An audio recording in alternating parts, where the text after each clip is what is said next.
sont au cœur de notre mission.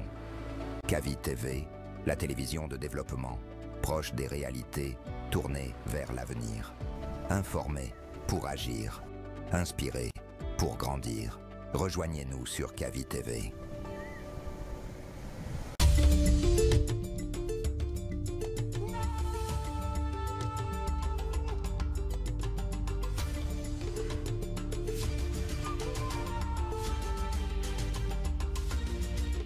Kavi TV, la télé du développement.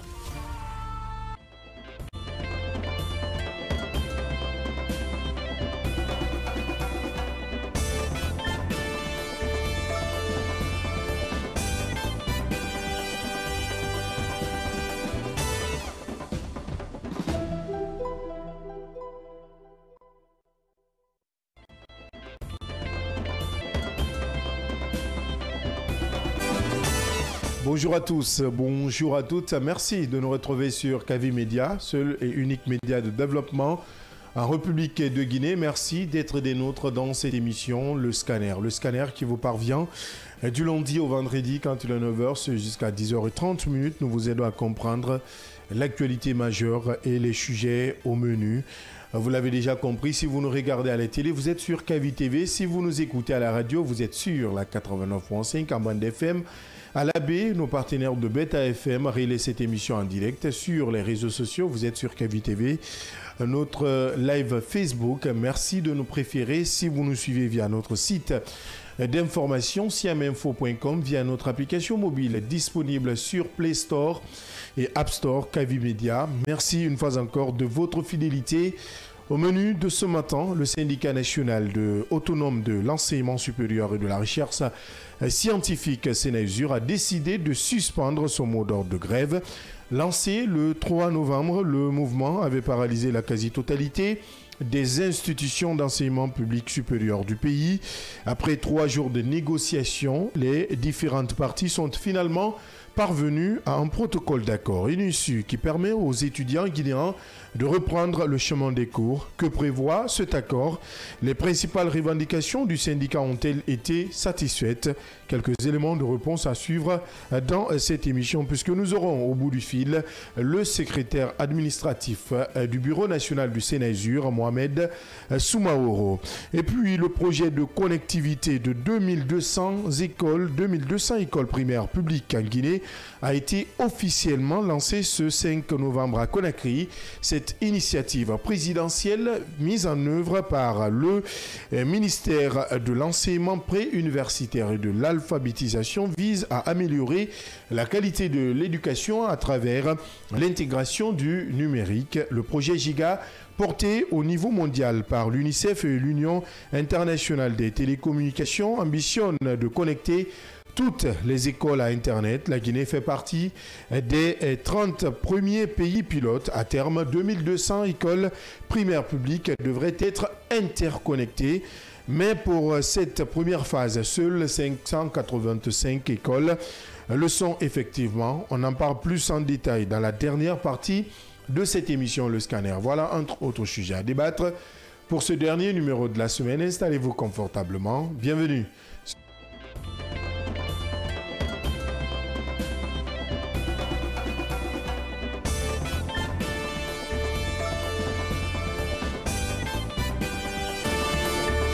Merci de nous rejoindre. Si c'est maintenant vous le faites, c'est parti encore pour moins d'une heure de débat. Il faut le rappeler pour cette spéciale ici en plateau. Yaya Diallo, bienvenue. Merci Abdallah. Bonjour à tous. Merci. Et bienvenue à vous, Mohamed Bleba. Merci Abdallah et bonjour à tous. Et également la Queen Fatou Kébé. Heureux de te revoir encore ce matin. Merci Abdallah et bonjour à tous. Il faut le rappeler, hier tu as échappé de belle à un accident de la circulation provoquée par le vol à l'arraché, un sujet que nous avons quand même abordé dans nos différentes éditions d'information, une manière pour nous d'alerter les autorités, puisque sujet, en tout cas, c'est un phénomène qui devient récurrent à Conakry précisément, dans la forêt, au niveau de la forêt du quartier Anta, c'est ça? Exactement.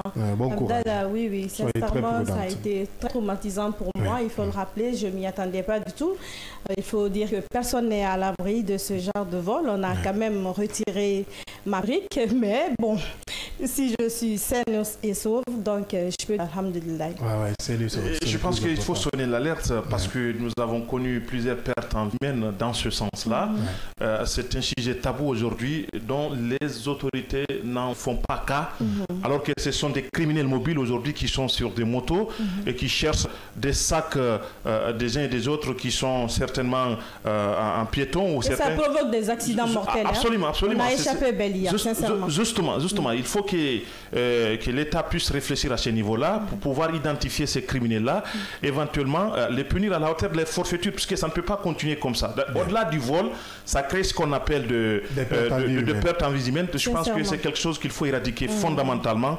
Et c'est une urgence aujourd'hui qui se pose. Je pense que cela doit interpeller notamment le ministère de la Sécurité pour qu'il puisse justement mettre en place un mécanisme pouvant dénicher ces gens-là et éventuellement éradiquer fondamentalement ces phénomènes. En tout cas, nous tendons la main. Et malheureusement, le silence, disons, ou l'inaction de l'État aujourd'hui ne fait que renforcer, disons, c'est hors la loi dans leur position, parce que vous allez vous en souvenir, malgré tout ce qui s'est passé en l'espace d'un mois, on a assisté à 2 cas de mort. Malgré tout cela, ce vol à l'arraché continue de plus belle. Pourquoi dire aujourd'hui que le silence, disons même, on peut même se permettre de dire que c'est un silence coupable. Aujourd'hui, l'inaction du gouvernement encore permet à ces gens-là de se renforcer dans leur position et continue plus belle, disons, à attaquer, à orchestrer, disons, ce sale boulot, parce qu'il faut l'appeler comme ça. Et aujourd'hui, on a encore beaucoup plus besoin de l'État, parce que c'est vrai, on nous dira qu'il y a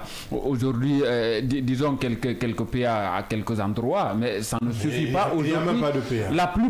La plupart des cas sont commis, c'est-à-dire sous les yeux de ces agents-là. Oui, puisqu'à Anta, on est à quelques mètres du commissariat, si je me trompe. Quelques mètres d'un commissariat. Et de l'autre côté, derrière la forêt, je pense qu'il y a même qui avait interpellé un agent de la sécurité. Mais ce que je comprends, parce que là-bas, la forêt, il y a plein de bandits qui restent, je ne sais pas. C'est un nid de bandits. C'est un nid de bandits, malheureusement.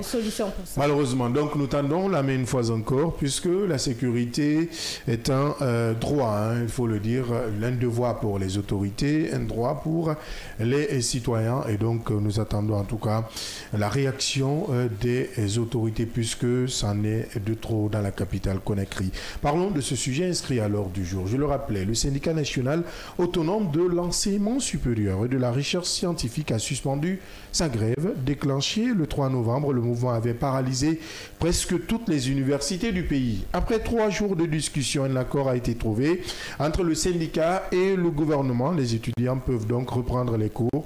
Mais que contient réellement ce protocole d'accord? Les revendications d'enseignants ou des syndicalistes ont-elles été satisfaites, Mohamed Deba?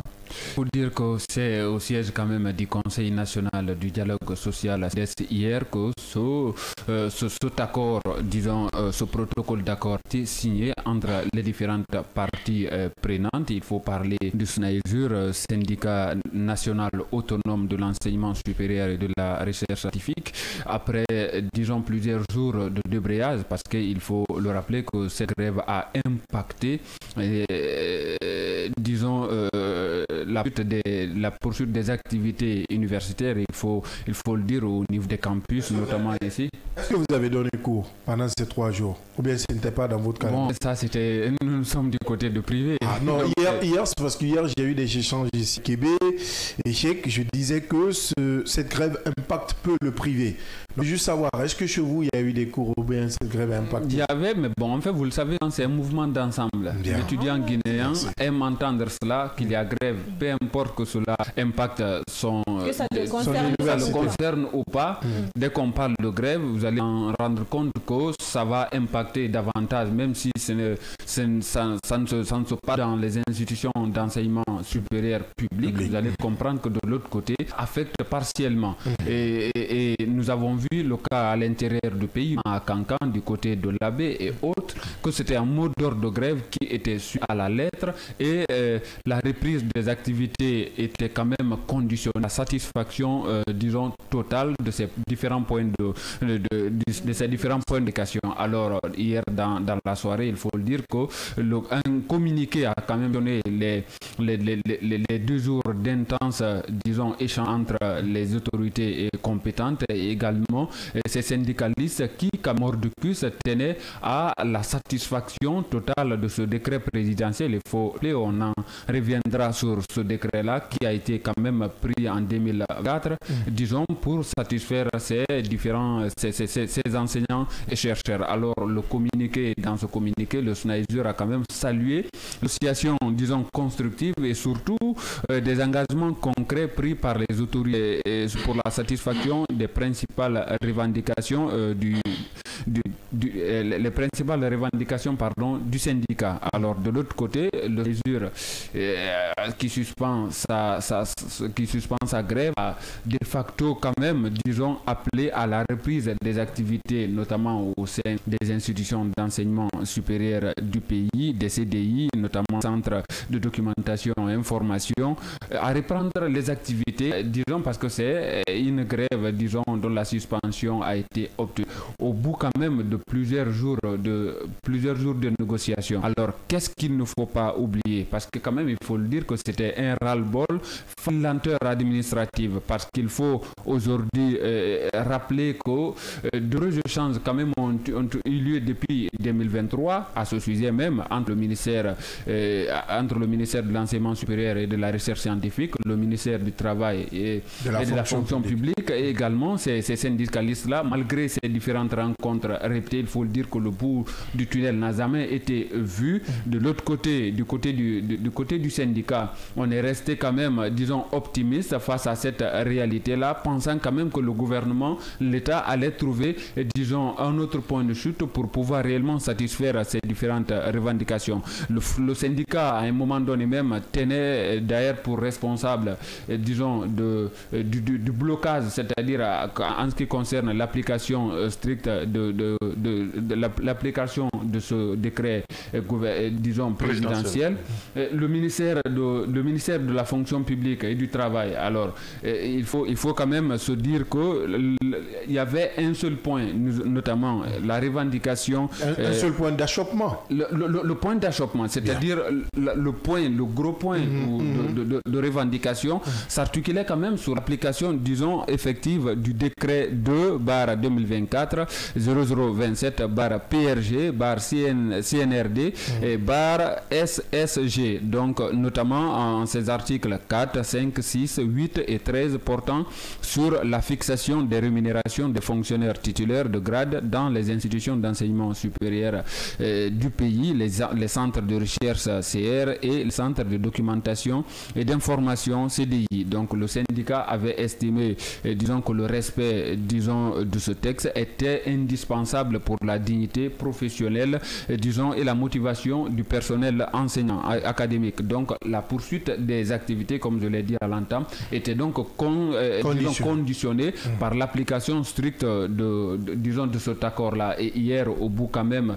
disons, de deux jours d'intenses échanges, ce protocole d'accord dont le contenu reste encore un autre mystère, peut-être qu'on aura un cadre disons, parmi ces syndicalistes-là pour nous expliquer réellement, pour nous étayer de ce qui a quand même été obtenu hier, parce qu'on parle des engagements sérieux cette fois-ci de la part du gouvernement, et surtout on salue quand même, disons, les discussions concrètes. Donc on attendra sûrement de voir réellement ce qui a filtré disons, de cette rencontre-là, et ce qu'il faut aussi, ce qu'il faut s'attendre par rapport à l'application, disons, de ce protocole d'accord, parce qu'au-delà maintenant, disons, du décret de 2024, on va s'atteler, disons, autour de ce fameux protocole d'accord qui a été obtenu hier. Maintenant, cette reprise de la grève, il faut le dire quand même, avait paralysé complètement les universités. Est-ce qu'il faut retomber encore dans un autre débrayage? Je crois que c'est-à-dire la balle maintenant est dans le camp du gouvernement de s'en servir réellement de cette suspension du mot d'ordre de grève avec effet immédiat, de relancer les choses et surtout de débarrasser l'enseignement supérieur de ces différentes grèves. Parce que c'est la rentrée quand même universitaire, il faut le dire. Il y a les nouveaux, encore les bleus, on les appelle, qui n'ont pas encore pu reprendre convenablement disons, les activités. Et de l'autre côté, il faut dire que le gouvernement a tout intérêt parce qu'aujourd'hui, il y a une crise quand même généralisée dans l'éducation en général, au niveau du pré-universitaire, au niveau supérieur. Il faut dire aujourd'hui que, disons que ça sent mauvais. Très mauvais. Ça sent très mauvais parce qu'au-delà même du SNAESUR, nous avons l'intercentrale syndicale qui aussi fait quand même promener son épée Damoclès par rapport à la grève qui a été annoncée récemment. Récemment, excusez, on va aller directement avec notre invité qui est déjà au bout du fil, on me le signale. Nous avons M. Mohamed Soumaoro, il est le secrétaire administratif du bureau national du SNAESUR. SNAESUR qui a suspendu son mot d'ordre de grève hier après plusieurs jours de négociations. Bonjour M. Soumaoro. 18 pour réfugiés. Bonjour M. Soumaoro. Du côté, la réalisation, on va revenir, parce que là je ne comprends pas ce qui se passe de ce côté. On va essayer d'avoir Soumaoro, comme l'a rappelé Mohamed Leba. Le protocole d'accord n'a pas été public, n'a pas été rendu public pour l'air. Peu de gens connaissent quand même le contenu de ce protocole d'accord. C'est pourquoi il nous le faut ici à l'antenne pour nous permettre réellement de savoir ce qui a été avancé, c'est-à-dire dans ce protocole d'accord-là, parce que au dire quand même, ou selon le communiqué qui a sanctionné les travaux, on se rend compte ou on se rend à l'évidence que ça sent bon cette fois-ci pour le SNAESUR qui a quand même patienté pendant près de 2 ans ou près de 3 ans maintenant, parce que depuis 2023, ces enseignants, ces chercheurs sont sur, disons, ces différentes réclamations, notamment pour permettre à ces différents enseignants-là de mieux vivre, parce qu'ils l'ont rappelé dans leur mot d'ordre que c'était quand même, disons, ces points de revendication, c'était indispensable pour la dignité, disons, professionnelle et la motivation du personnel académique. Ce qui est quand même sûr, si un décret est pris, normalement, on doit s'attendre à la rentrée en vigueur de ce décret, puisque un décret en Guinée est présidentiel. Cette tautologie, elle est importante, puisque le décret en Guinée précisément n'est pris que par le président de la République. On me signale du côté de la réalisation que M. Mohamed Soumaoro, secrétaire administratif du bureau national du SNAESUR, est déjà au bout du fil. Bonjour M. Soumaoro. Oui, bonjour. Merci d'accepter notre invitation ce matin. Merci à vous. Nous avons su votre communiqué portant sur la suspension du mot d'ordre de grève que vous avez lancé depuis le 3 novembre 2025. C'était lundi dernier. Dites-nous, avant d'abord de parler du protocole d'accord, quelles étaient les principales revendications du SNAESUR avant de déclencher, puisque Mohamed l'a déjà rappelé, et aujourd'hui, que prévoit concrètement le protocole d'accord signé entre le SNAESUR et le gouvernement? Il faut rappeler que la plateforme contenait 2 points principaux. La principale revendication était l'application intégrale du décret. Et la deuxième, le deuxième volet, c'était les judiciaires qui se greffaient à cela, mais qui n'étaient pas essentiellement dans cette plateforme revendicative qui a amené les gens en grève. Donc ça se rappelle. Maintenant, concernant ce qui se passe pour le protocole, nous informons que ce que nous avons demandé au niveau de l'application intégrale du décret, nous l'avons à 100%, avec la bénédiction du Premier ministre, chef du gouvernement, M. Amadou Liba, et l'implication du NDES, Conseil national du dialogue social, et l'écoute attentive aussi des ministres sectoriels, et le budget, la fonction publique et l'enseignement supérieur. Donc avec le concours de tous, nous avons obtenu à 100% le point qui est tenu dans l'application, le point qui est obtenu dans qui concerne l'application du décret de manière intégrale. Alors, rappelez-nous un peu le contenu de ces décrets pour la gouverne de nos auditeurs. Bon, les points qui coïncident, c'est le point 8, l'article 8 du décret, qui parle de les primes de fonction, de surtout nouveaux cadres qui sont dans les fonctions administratives. Il y a le 13 du décret qui parle des primes de risque pour les travailleurs qui travaillent dans les laboratoires à risque. Donc à cela, c'est ajouté les points subsidiaires, comme je vous l'ai dit, parmi lesquels nous avons la question de formation, de paiement des frais de formation pour ceux qui détiennent les associations de bourse. Nous avons le reclassement des non-reclassés dont le décret ne prend pas en charge. Nous avons le recrutement à la fonction publique, les 12 homologues qui ont fait le pré-enrôlement, mais qui n'ont pas fait l'enrôlement, qui était en formation à l'extérieur, qui sont de retour. Donc il y a 2 autres qui ont fait l'enrôlement, mais ils n'avaient pas été sur l'arrêté qui a engagé les homologues à la fonction publique. Nous avons la situation des régies. Les subventions nous avons estimé que les subventions sont également réparties. Vous avez des institutions, des petites institutions qui ont plus de subventions que les grandes institutions. C'est pourquoi vous verrez que depuis avant même le déclenchement de cette grève, Cancan était déjà en grève. Donc nous avons demandé l'équilibre dans la répartition des subventions entre les institutions d'enseignement supérieur, ce qui va nous permettre de garder la stabilité. Au point, nous avons l'acquisition des engins roulants pour les fonctionnaires qui sont au sein administratif au sein des institutions, qui pour certains depuis 5 ans, 3 ans, à pied, alors que leurs homologues des autres départements sont avec des engins roulants. Donc voilà en quelque sorte, en résumé, les points qui étaient des points d'achoppement. Monsieur Soumaoro, avant de vous laisser, s'il vous plaît, juste cette précision. Est-ce que ce protocole d'accord met fin définitivement à la crise ou s'agit-il d'une suspension provisoire? On veut être rassuré, puisque vous avez parlé de suspension. Vous savez, suspension, vous savez, l'homme doit justement parler sur des résultats. C'est échelonné. On a parlé vous avez l'application du décret. Et quelle que soit l'expression qu'on allait mettre, il y a des points, il fallait échelonner l'application. Mais la fin du mois de novembre est considérée comme le début du déclenchement de l'application des points qu'on a obtenus dans le protocole. Donc, mais ça va être échelonné jusqu'au premier trimestre du mois de janvier. Donc nous estimons que nous ne souhaitons plus que nous revenions dans cette crise.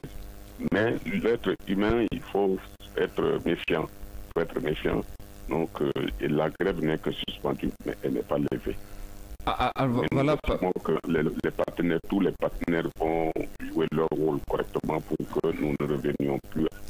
Monsieur Soumaoro, depuis près de 2 ans, il y a eu contre avec, disons, le gouvernement et par rapport effectivement à ces défis que vous venez de rappeler, à l'application stricte, disons, de ce décret. Et quelle garantie le gouvernement quand même vous a donné pour suspendre ce mot d'ordre de grève? La première garantie nous a été très importante, c'est l'implication personnelle de M. le ministre. Et toutes les fois qu'on avait demandé, on n'était jamais arrivé à appliquer à M. le Premier ministre. Mais quand c'est le patron du gouvernement et qui est le premier responsable du dialogue social dans le pays, s'implique, il nous a reçus en personne et il a donné des instructions fermes pour que le problème soit rapidement réglé. Il a déjà constitué pour nous une garantie. Et il ne faut oublier aussi que l'homme peut faire une erreur aujourd'hui, demain il la corrige. Donc de nouveaux engagements ont été pris, notamment par la fonction publique, par le ministère du budget, par l'enseignement supérieur. Et je crois que cela constitue des garanties pour nous qui nous ont permis de suspendre le mot d'ordre de grève. Monsieur Soumaoro, est-ce que tous les points de vos revendications sont pris en compte dans ce décret? Oui, dans le décret. C'est pourquoi j'ai dit au début 100% les points qui étaient demandés. Et dans le décret, tous les points à 100% ont été... Qu'en est-il du ministère du Travail et de la fonction publique, que vous êtes quand même, disons, responsable en partie de ce blocage de l'application, disons, stricte de ce décret? Non, c'est pourquoi je vous disais, j'ai dit l'ombre aujourd'hui, demain il la corrige. Et les nouveaux engagements par la fonction publique, par tous les partenaires, toutes les parties impliquées, nous ne pourrons pas continuer à douter des gens. Vous savez, il y a difficulté aujourd'hui que ces difficultés peuvent être contournées et surmontées demain. Donc, nous a permis, concernant la fonction publique, et surtout la direction nationale de la fonction publique, et nous la saluons de passage, qui est en train de s'impliquer, qui est en train de s'investir pour que nous ne revenions plus à cette crise. Alors, est-ce que le fait que le mot d'ordre des grèves soit suspendu traduit un peu cette méfiance qui pouvait exister au cas où si les engagements ne sont pas, disons, respectés mutuellement? Ouais, vous savez, le syndicat, c'est comme vous les journalistes. Vous êtes toujours avec votre plume, vous êtes toujours avec votre micro. C'est-à-dire que vous pouvez tomber sur l'information à tous les niveaux, à tout moment. Donc vous êtes toujours munis de vos outils de travail. Nous, la grève fait partie d'un outil de travail pour nous. C'est pourquoi nous l'avons suspendu. Mais cela ne veut pas dire que nous sommes pessimistes. Bien. Aujourd'hui, autre question peut-être qui ne concerne pas forcément ce protocole d'accord. Vous avez suspendu le mot d'ordre de grève, donc on tend vers une reprise des cours. Mais est-ce qu'aujourd'hui, le syndicat a pensé au rattrapage du retard accumulé pendant la grève, puisque on a eu droit à 4 jours de grève, du lundi au jeudi? Non, nos partenaires qui sont qui constituent la CRDG, qui jouent le côté administratif et pédagogique des institutions, mettront les bouchées doubles. Tout cela constitue les objectifs. Ils mettront les bouchées doubles pour que les 3 jours soient rattrapés. Bien. Mais quel va être le mécanisme à mettre en place? Parce que quand même nous connaissons en ce qui concerne, notamment aujourd'hui on parle de la lenteur de l'application d'un décret, mais de l'autre côté il faut aussi un peu parler de la paresse de certains enseignants. Quel va être le mécanisme qui sera mis en place pour être réellement de rattraper ce retard, disons? Non, mais au niveau de l'enseignement supérieur, on ne parle pas de la paresse des enseignants. Les enseignants au niveau du supérieur se sont toujours soumis aux règles de l'enseignement. Ils savent que même bien avant le déclenchement de grève, ça peut ne pas être la grève, d'autres événements peuvent intervenir, ça peut être des fêtes pour que des heures soient manquées, mais on a toujours réussi avec la volonté des enseignants. Les programmes ont été toujours achevés et dans les délai. Nous avons des enseignants, même sans ces grèves, il y a des enseignants qui s'investissent même les week-ends pour donner les cours, pour éviter que les cours ne soient pas terminés. Alors, autre défi pour vous, le syndicat, c'est que plusieurs enseignants titulaires aujourd'hui se font remplacer par des assistants. Jamais les enseignants titulaires ne sont présents dans les salles de classe. Qu'est-ce que vous appelez enseignants titulaires? Parce que je ne comprends pas. Nous, chez nous, les enseignants titulaires, c'est ceux qui sont les enseignants qui ont le droit et plus. C'est ce qu'on appelle les enseignants titulaires à l'enseignement supérieur. Tous ceux sont en classe. Hein. Justement, quand vous prenez Somphonia, l'une des plus grandes universités de la République ici, la plupart, pour ne pas dire généralement, dans certaines salles, ce sont des assistants. Vous ne pouvez pas nier cela, M. Soumaoro. Non, vous savez, chez nous, l'assistant commence par le doctorat. C'est pourquoi je vous ai dit, tous ces docteurs-là sont en classe.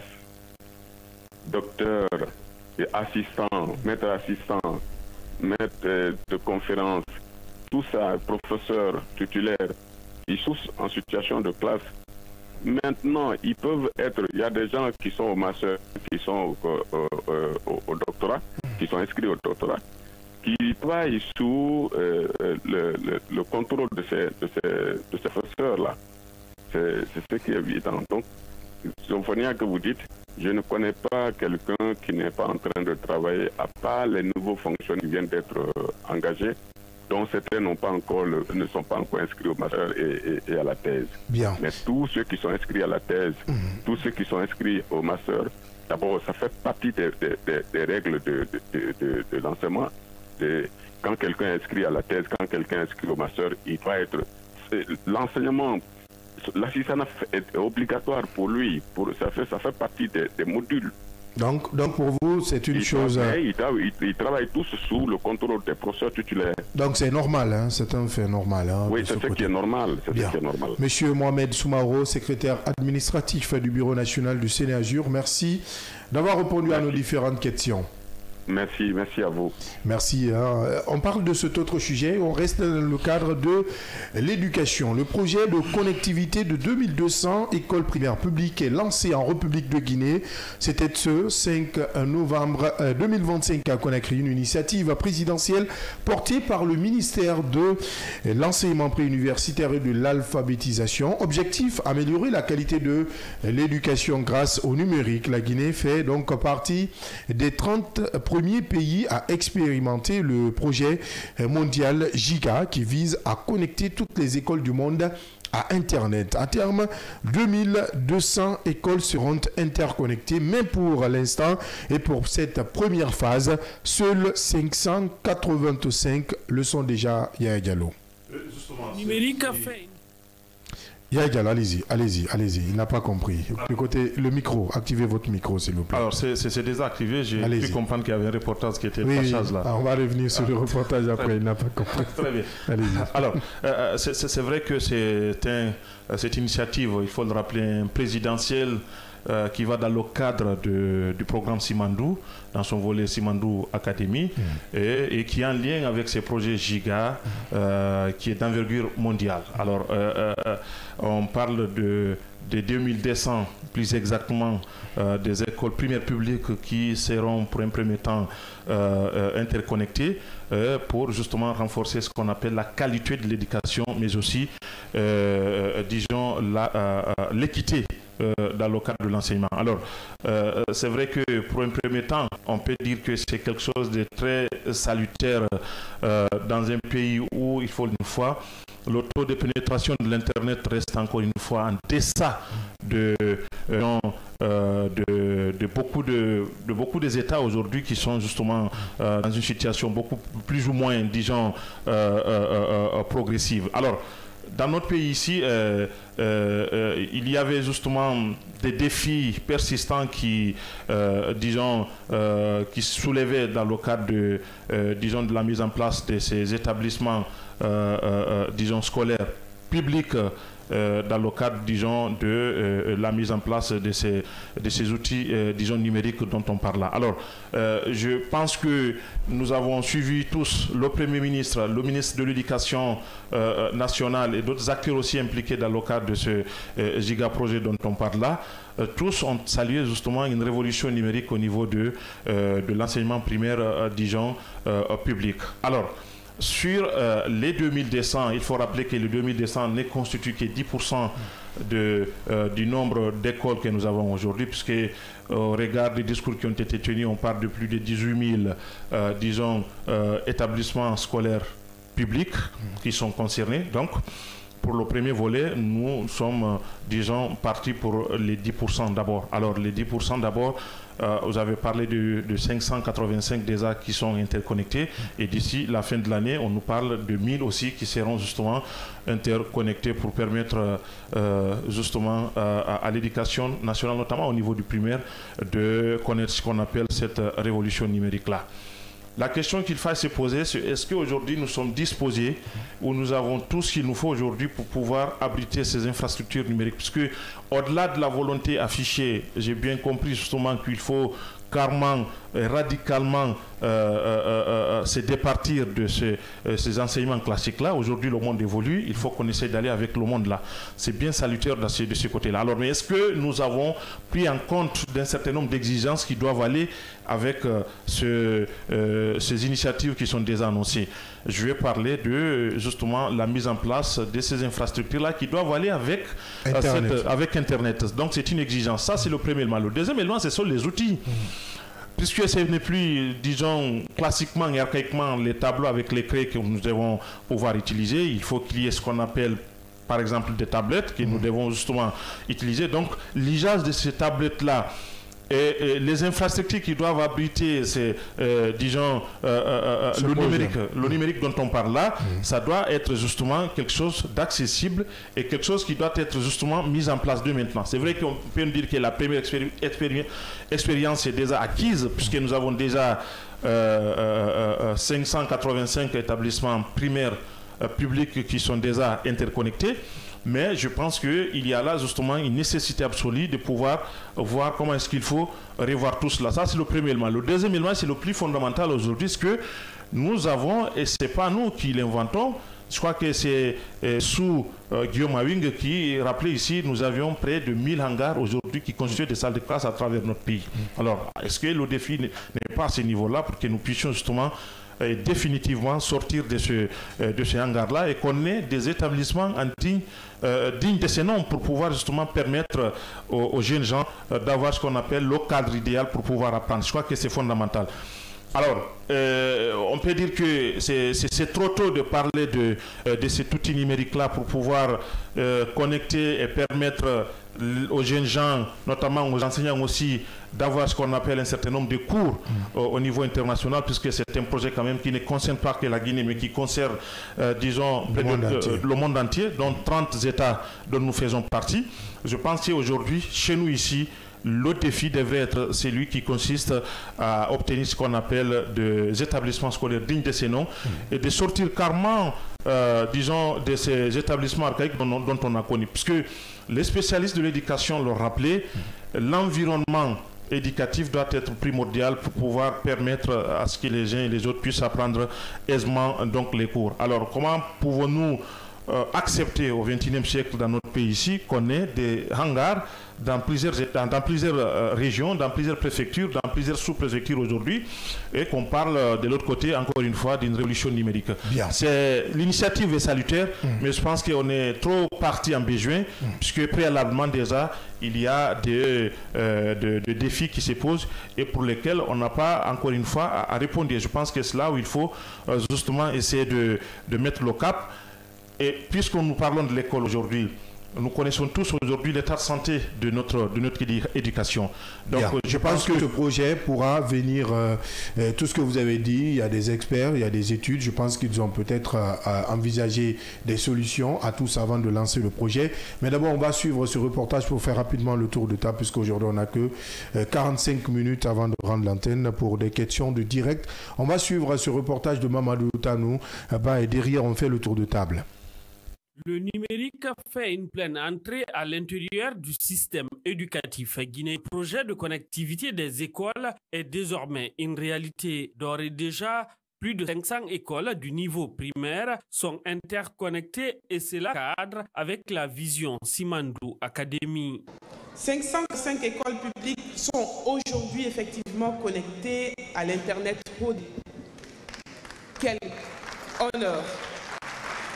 Mais nous ne comptons pas nous arrêter là. Notre objectif à court terme, comme vous l'avez si bien vu dans la présentation, est de connecter plus de 2200 écoles dans le cadre de la politique d'accès universel aux services numériques par le gouvernement.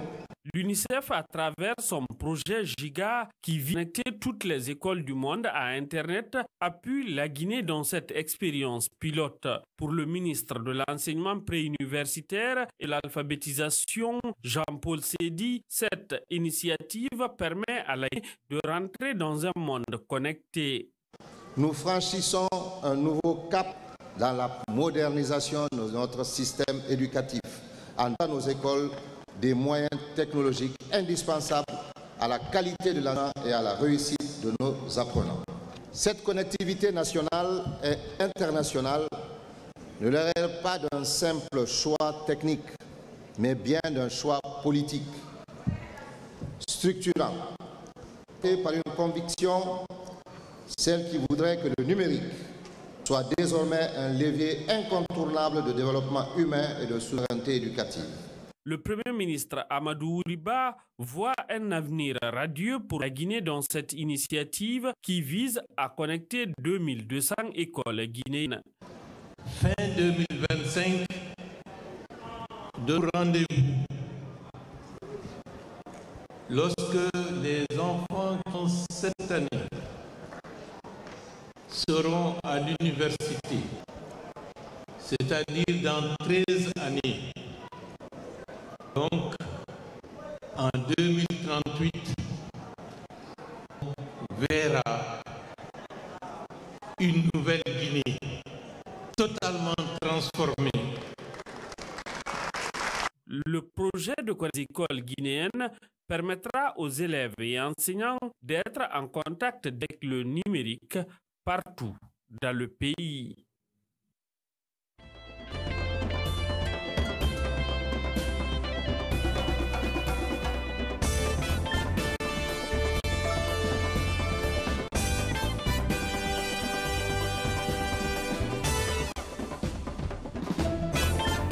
Être en contact avec le numérique dans le monde et partout dans le pays. Mohamed Leba, on a suivi le reportage de Mamadou Tanouba avant de rendre l'antenne. Votre appréciation de ce projet, votre analyse rapidement. Mais c'est un projet quand même, il faut le dire, salutaire. Et on ne peut pas le nier. Le fait de connecter des écoles aujourd'hui, parce que quand même nous sommes à l'ère du numérique, nous sommes dans la mondialisation. Et puis donc il faut aujourd'hui les outils qui vont avec pour permettre, disons, aux apprenants d'être connectés, c'est-à-dire d'avoir les mêmes informations qu'aux des apprenants, c'est-à-dire d'autres pays développés. Je crois que c'est normal aujourd'hui. C'est un projet même qui a beaucoup longtemps duré, ça devrait venir depuis il y a longtemps.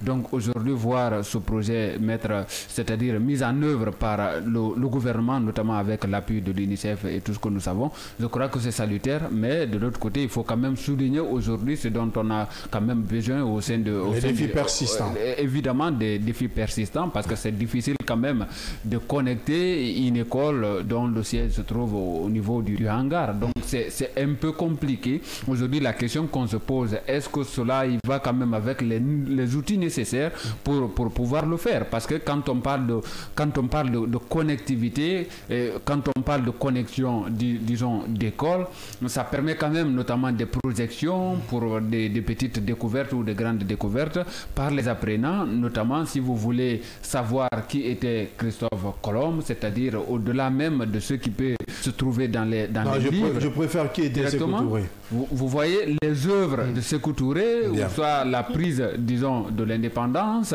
par la Guinée en 1958, comment c'était, voilà, l'ambiance et tout. Je crois que c'est aujourd'hui, disons, plus que jamais quand même nécessaire, il faut le dire, que ce projet soit mis en œuvre et surtout aujourd'hui penser à l'application stricte, parce que des choses, souvent on nous fait des annonces qui, au-delà même, disons, de leur poids et de leur volume, ne voient, c'est-à-dire ne sont concentrés qu'à Conakry ici. Bien. Pour ce qui est de l'intérieur du pays, il faut d'abord songer à améliorer la qualité même des réseaux, parce que qui parle d'Internet, ça ne peut pas venir comme ça. Au-delà avec ces sociétés de téléphonie que nous voyons aujourd'hui, il y a beaucoup de choses à améliorer. Oui, Fatou Kébé, rapidement, en une minute. Hein. Oui, Abdallah, le monde d'aujourd'hui est quand même révolutionné par les nouvelles technologies. Donc, si réellement cette initiative est mise en œuvre dans son ensemble, c'est-à-dire après les 500 et quelques écoles qu'on atteigne les 2200 écoles interconnectées, je crois que c'est une aubaine, mais il faudrait quand même prendre en compte tout ce qui est nécessaire pour l'application, l'applicabilité, voilà, de ce projet, les outils nécessaires, surtout pour les étudiants, les élèves et aussi pour les enseignants. Donc il faudrait qu'on sache comment l'utiliser. Il ne faudrait pas que ce soit juste un projet un effet d'annonce. Hein. Voilà, un effet d'annonce, voilà, que ça que ça envoie tout le monde, alors qu'en réalité, dans le vrai sens du projet, ce n'est pas ça. Donc il faudrait vraiment que ce soit vraiment un projet qui soit vraiment mis en œuvre et que les enfants, surtout les élèves, vraiment puissent s'en servir normalement. Puissent s'en servir normalement, vous l'avez déjà compris. En tout cas, il faut suivre de très près ce projet lancé, présenté il y a quelques jours ici même à Conakry. C'était mercredi où le gouvernement a présenté ce projet en faveur de la République de Guinée. Nous, on est obligé de s'arrêter là puisque dans quelques minutes, c'est le direct qui commence sur nos différents canaux avec les 18 ans d'Orange Guinée. Orange Guinée qui est implanté en République de Guinée depuis 2007 et Kavi Média est au cœur de cet événement. Merci à Diallo. Merci Abdallah, merci à tous. Merci Mohamed Lebar. Merci Abdallah, merci à tous. Merci Fatou Kébé. Merci Abdallah et merci à tous. Merci aux équipes techniques, à la réalisation, à la régie, merci à la production, à vous auditeurs et téléspectateurs. On se reprend donc la semaine prochaine, même heure, même fréquence, avec la même énergie pour d'autres sujets d'actualité, pourquoi pas avec d'autres acteurs de la vie nationale. D'ici là, prenez soin de vous et restez en compagnie des programmes du groupe Kavi Média, seul et unique média de développement en République de Guinée.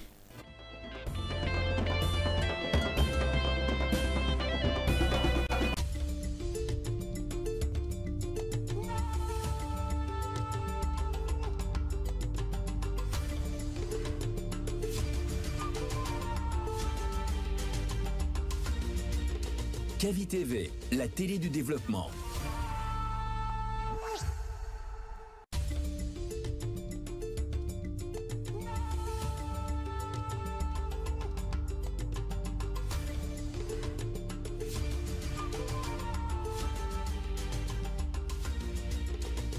Kavi TV, la télé du développement.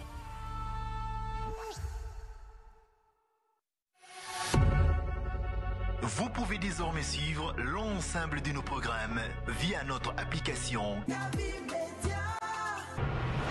disponible sur Play Store et App Store. L'information